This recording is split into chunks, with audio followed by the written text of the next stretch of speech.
Bonjour, comment allez-vous? Moi, je vais bien, j'espère que vous allez bien aussi.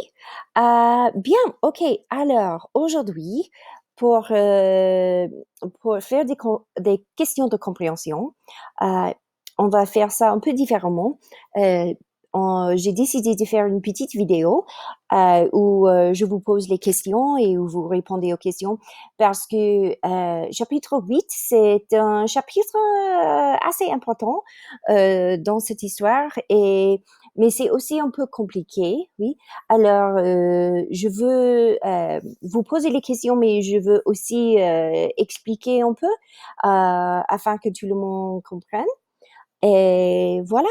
OK, d'accord. Alors, on y va. Question numéro un.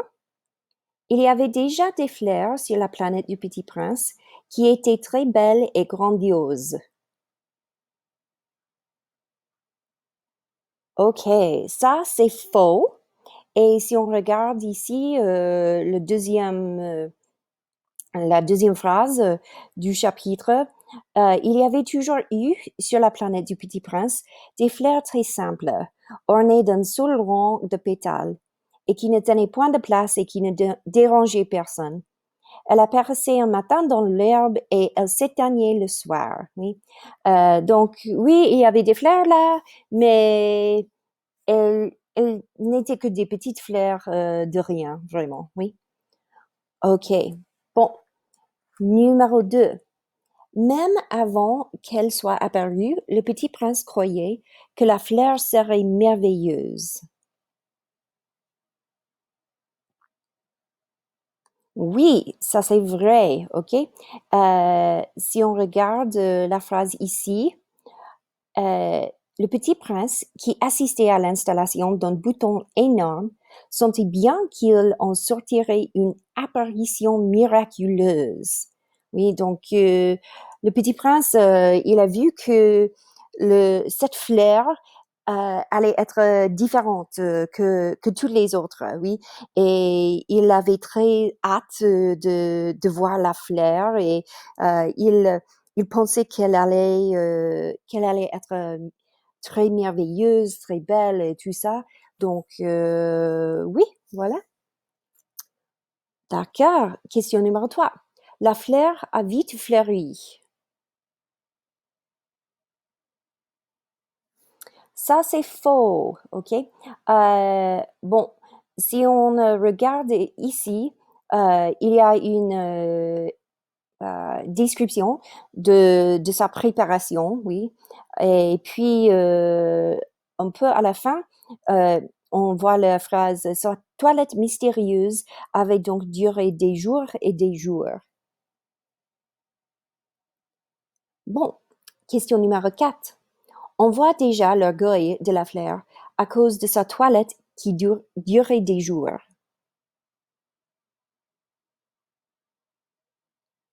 Oui, c'est vrai ça. Euh, c'était pas. On voit l'orgueil, on voit que le flair, elle est pas modeste, elle est égoïste, quoi, parce que elle ne voulait pas juste sortir n'importe quand, oui. Elle voulait être très belle, elle, euh, elle prenait beaucoup de soin, oui, à se préparer. Elle ajustait un à un ses pétales.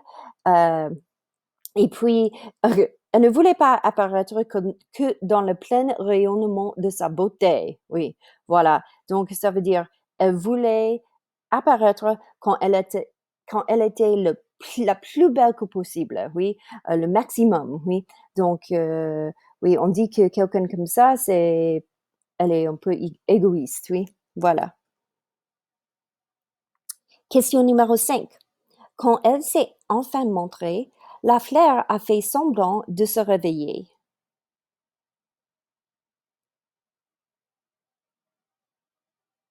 Oui, ça c'est vrai. Si on regarde le petit paragraphe ici, dit et elle, qui avait travaillé avec tant de précision, dit en bâillant, ah, je me réveille à peine. Je vous demande pardon. Je suis encore toute décoiffée. Et voilà, on voit encore l'orgueil, oui, de, euh, de la fleur, oui, parce que c'est vrai, euh, elle est venue de se réveiller? Ben non. Euh, et oh, je suis encore toute décoiffée. Oui, ben ça c'est pas vrai. Elle savait bien qu'elle était très belle, mais elle prétendait d'être modeste, mais elle n'était pas modeste. Oui, voilà. Ok, question numéro 6. Le petit prince a tout de suite admiré la beauté de la fleur. Oui, ça c'est vrai, absolument. Le petit prince alors ne put contenir son admiration. Ah, que vous êtes belle! Oui, donc il faut se rappeler que c'est la première fois que le petit prince a vu une fleur comme cette fleur, de ce genre de fleur, oui. Et donc, il est complètement, ben, je dis, ébloui, oui, de sa beauté, oui. D'accord. Et il avait beaucoup d'admiration. Euh, oui, voilà. OK. Question numéro 7. La fleur a tout de suite demandé au petit prince de lui donner du petit déjeuner.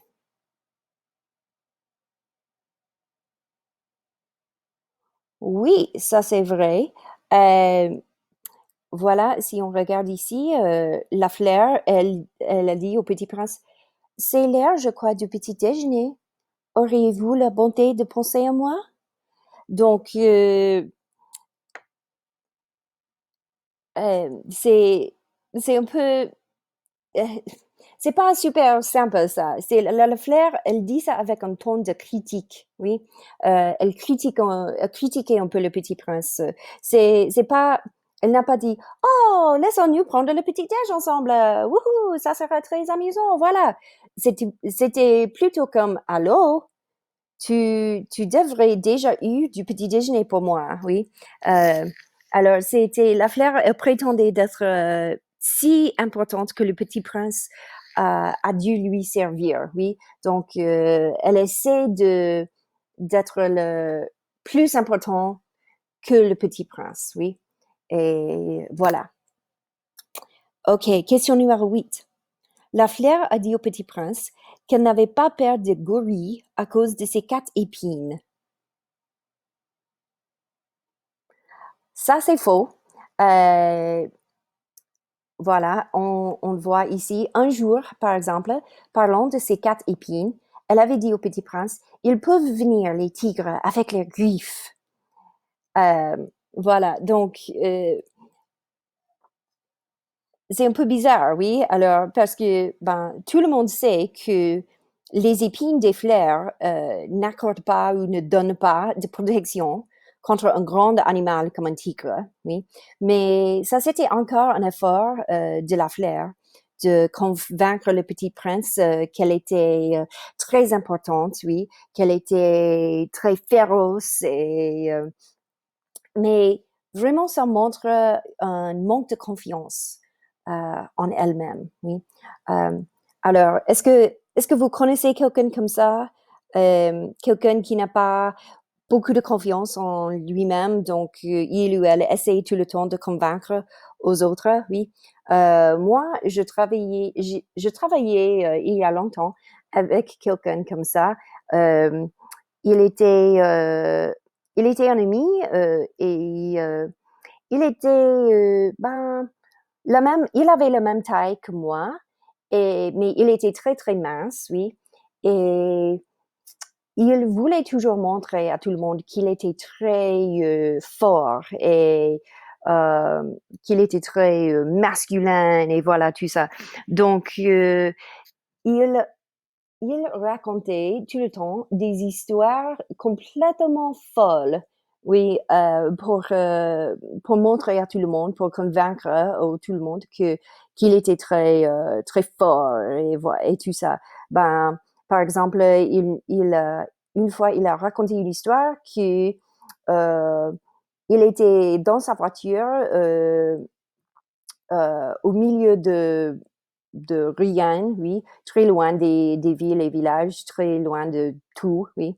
Et il y avait une grande tempête de neige, blizzard, oui. Et donc, et puis sa voiture est tombée en panne et donc il a dû quitter sa voiture et puis il nous a dit qu'il a tué un orignal, moose, oui, avec ses mains et puis euh, il a dû ben, se blottir, curl up, oui, dans l'orignal afin de rester chaud, afin d'avoir assez chaud de survivre pendant la nuit. Oui, oui, vraiment, tu as fait ça, Luke Skywalker. Mhm, oui, c'était pas du tout vrai, mais oui, mais il racontait tout le temps des histoires comme ça. Et mais il était incroyablement simple. Oui, il donnerait la chemise, son dernier sou, quoi, à quelqu'un qui avait besoin. Donc, il était vraiment un ami très fidèle et très, très simple quand même. OK, d'accord. Alors, on continue à question numéro 9. Bien que le petit prince ait beaucoup fait pour s'occuper de la fleur, elle se plaignait de la planète du petit prince. Oui, ça c'est vrai. Alors, le flair, on voit qu'elle dit, j'ai horreur des courants d'air. Vous n'auriez pas un paravent? Et aussi, elle a continué à dire, le soir, vous me mettrez sous globe. Il fait très froid chez vous, c'est mal installé. Oui, voilà. Donc, oui, voilà, elle se plaignait de la planète, oui. OK. Question numéro 10. Quoique le petit prince aimait tellement la fleur, leur relation lui a rendu malheureux. Oui, ça c'est vrai. Si on regarde ici le paragraphe, ainsi le petit prince, malgré la bonne volonté de son amour, avait vite douté d'elle. Il avait pris au sérieux des mots sans importance et était devenu très malheureux. Alors, moi, j'imagine que le petit prince était très frustré, oui, parce qu'il faisait tout ce que la fleur lui a demandé, oui. Il a, il a arrosé la fleur, il a mis sous globe tous les soirs, il lui a donné un paravent, tout ça, mais ses efforts ne suffisaient pas à la fleur, oui. Elle avait toujours ce ton critique euh, du Petit Prince. Oui, donc j'imagine il est devenu très frustré. Oui. Ok. Question 11. En réfléchissant, le Petit Prince était content de sa décision de quitter sa planète et la fleur.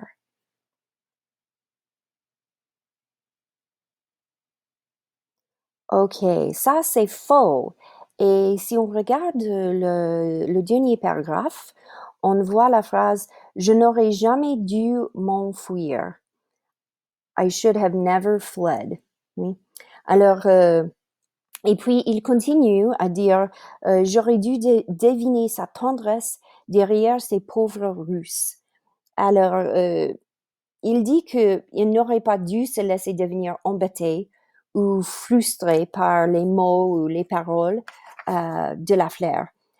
Parce que, enfin, le petit prince, il voit que tous les mots, toutes ces paroles, toutes ces histoires de la fleur étaient simplement à cause de le manque de confiance de la fleur. Et vraiment, derrière cette façade, la fleur, elle aimait vraiment le petit prince. Oui. OK. Et enfin, question 12. Le petit prince a confié au pilote qu'il n'avait pas su apprécier la fleur. Et oui, ça c'est vrai. Alors, la première phrase du paragraphe là, le petit prince dit, je n'ai alors rien su comprendre. Et je crois que c'est un peu comme dire que il n'y a personne au monde qui est parfaite. Donc, de temps en temps, peut-être, il faut ignorer, il faut fermer les yeux aux petites fautes des autres et il faut concentrer à la bonté que, que, que cette personne apporte au monde, oui. Euh, bon, voilà, comme mon ami Mitch, oui. Oui, il était agaçant de temps en temps parce qu'il racontait des histoires complètement dingues, mais euh, vraiment, il avait tant de bonté dans son cœur il fallait fermer les yeux à ça, oui. Voilà. Bon, alors, je ne sais pas si vous vous rappelez, si on a vu ça euh, au documentaire du Petit Prince, mais euh, il y a beaucoup de personnes qui pensent que la fleur dans cette histoire représente la relation entre Antoine de Saint-Exupéry et sa femme Consuela, oui, parce que les relations n'étaient pas très simples. On dit c'était une relation très passionnée, oui, et donc ils passaient des temps très heureux ensemble, mais ils passaient aussi des temps très malheureux, oui. Et donc oui, voilà, il y a ce lien, ce lien entre l'histoire et la vraie vie d'Antoine de Saint-Exupéry. Ok, alors, j'espère que le chapitre fait du sens maintenant et que vous comprenez un peu mieux la fleur. Et voilà.